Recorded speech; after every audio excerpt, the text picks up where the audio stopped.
नमस्कार, India news में आप सबका स्वागत। मैं संगीता चौहान। आइए नजर डालते हैं आज के मुख्य समाचारों पर।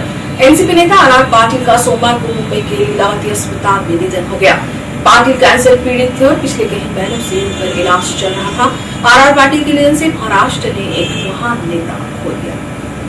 महाराष्ट्र के प्यारे और लाडले आबा आर पाटिल की मुंबई के लीलावती अस्पताल में कैंसर से मौत हो गई। पिछले कुछ महीनों से उन पर इलाज चल रहा था और आखिरकार सोमवार को मुंबई के लीलावती अस्पताल में आबा ने आखिरी सांस ली। पृथ्वीराज चौहान सरकार में पाटिल 2 बार गृह मंत्री रह चुके हैं। उनके जाने से एक बहुत बड़ा झटका महाराष्ट्र को लगा है। संवेदनशील नेता और उत्कृष्ट संसद पटु के नाम से विख्यात आबा, उनके निधन से राजनीतिक दलों में दुख की लहर है। मंगलवार को दोपहर 12 बजे अंजनी गांव में उन पर अंतिम संस्कार किया जाएगा।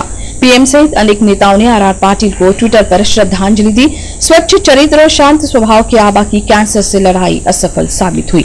नागपुर महानगर पालिका द्वारा जनता पर लादे गए अतिरिक्त पानी टैक्स के विरोध में नागपुर शहर कांग्रेस कमेटी की ओर से महल स्थित मनपा कार्यालय परिसर में हल्ला बोल आंदोलन किया गया। टैक्स में की गई बढ़ोतरी पीछे लेने की मांग कांग्रेस कमेटी की ओर से की गई। बिजली बिल और पानी बिल के भरते भरते वैसे ही शहर की जनता टूट चुकी है और ऊपर से नागपुर महानगर पालिका द्वारा अतिरिक्त बिल के जारी प्रस्ताव से गरीब जनता का जीना ही दुश्वार होगा। एक तरफ से जनता पर अन्याय किए जाने का आरोप नागपुर शहर कांग्रेस कमेटी की ओर से लगाते हुए सोमवार को महल स्थित मनपा कार्यालय परिसर में हल्ला बोल आंदोलन किया गया। हजारों की संख्या में मौजूद कांग्रेसियों ने हाथों में झंडे लिए सरकार का निषेध किया। ओसीडब्ल्यू द्वारा अनाप शनाप बिल भेजकर जनता को फंसाया जा रहा है, जिसका हम विरोध करते हैं और टैक्स वृद्धि का प्रश्न मनपा पीछे ले, ऐसी मांग पूर्व विधायक विकास ठाकरे ने की। आज सर्वसाधारण सभा आहे। विषय पत्रिकेवर दरवाढीचा विषय आहे। जवळपास 4 जास्तीचे टॅक्सेस शहरातील जनतेला महानगरपालिका राज्य शासनाच्या आदेशानुसार लावत आहे।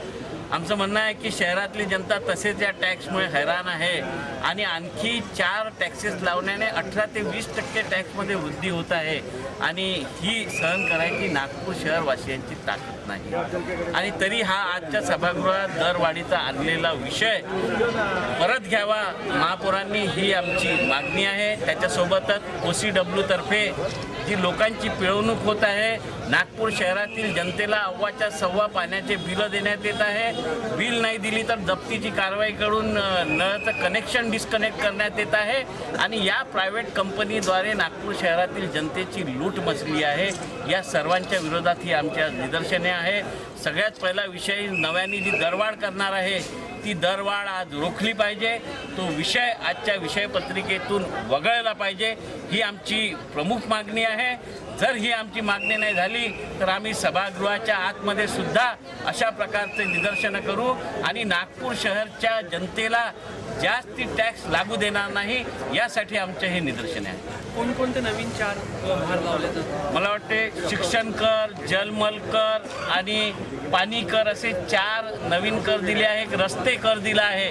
ज्या करांची आवश्यकता नाही, नवीन कायद्यानुसार जरी ते टॅक्स लागत असतील परंतु या शासनाने ते त्वरित मागे घ्यावे अशी आमची मागणी आहे। आणि मागच्या वेळेस सुद्धा आमचं शासन असताना सुद्धा आम्ही हे टॅक्सेस लावू दिले नाही। शासनापुढे नागपूर शहराच्या वतीने आम्ही प्रस्ताव मांडला होता आणि यावेळेस तर जे मागच्या वेळेस ओरडत होते त्यांचंच शासन आहे, तर त्यांनी हा प्रस्ताव सभागृहात आणायला नव्हता पाहिजे। हा सभागृहात आणलेला प्रस्ताव नागपूर शहरातील जनतेची कंबरमोड करणारा प्रस्ताव आहे आणि या प्रस्तावाचा आम्ही निषेध करत आहे।